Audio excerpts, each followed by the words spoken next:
So, type 1 diabetes is an organ-specific autoimmune disease, and it is when no insulin is produced. This is due to selective destruction of insulin-producing beta cells in the islets of Langerhans in pancreases. It's called a T cell disease due to targeted destruction of the beta cells by T cells. Some treatments for this are insulin injections, immunosuppressants, artificial pancreases or closed-loop insulin delivery to allow insulin to actually be present in the body, or pancreas or islet cell transplants so that you get a removal of these damaged beta cells to be replaced by good working ones. And just a quick word on immunosuppressants. These are good because they stop damage by the T cells to the pancreas, but at the same time they're suppressing the immune system, so they're making you susceptible to infection and damage by other pathogens. Graves' disease is another autoimmune disease. It was discovered by Dr. Robert Graves, who was Irish and discovered it in the 1800s. And it's characterised by hypothyroidism, which is an overproduction of thyroid hormones. Some symptoms are bulging eyes, an enlarged thyroid gland, and thick red skin. So thyroid hormones are regulated by something called TSH, which is the thyroid stimulating hormone. This binds to receptors and activates adenylate cyclase, which stimulates thyroxine, which is also called T4, and something which I can't pronounce, which is also called T3. A person with Graves makes autoantibodies to the TSH receptor, which mimics the action of TSH, resulting in more T4 and T3, and this is overstimulation. These sort of overstimulated mimickers are also called long-acting thyroid stimulating antibodies. It can be diagnosed through blood tests. These blood tests measure things such as the TSH level, which is the thyroid stimulating hormone. If it's too low, then that means that too much is actually being produced.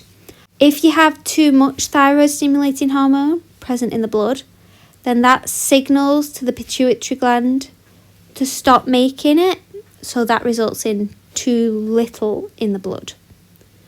And you can also measure some elevation in T3 and T4. You can do a radioactive iodine uptake test by injecting radioactive iodine and sort of measuring the uptake. This is because the thyroid absorbs iodine from the blood to make the hormones. High levels of absorption indicates Graves because a lot of the hormones are being made.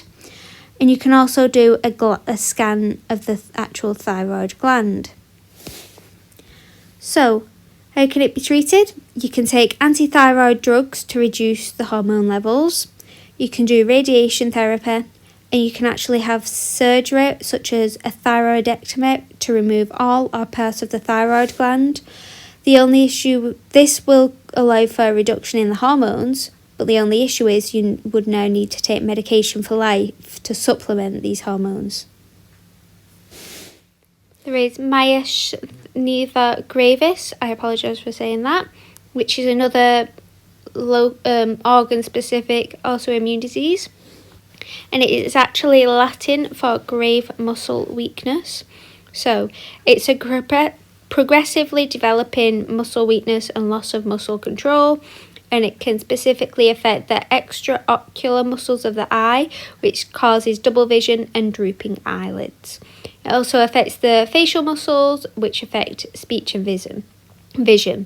So it does worsen with activity, but these symptoms tend to subside after a period of rest.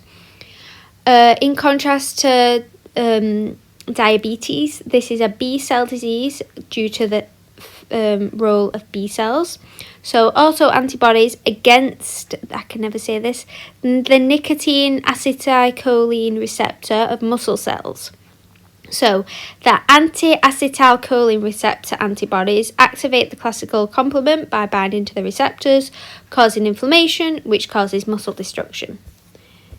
Here's a bit of a diagrammatic explanation. So, in your normal cells, you have acetylcholine, which can bind normally to the receptors.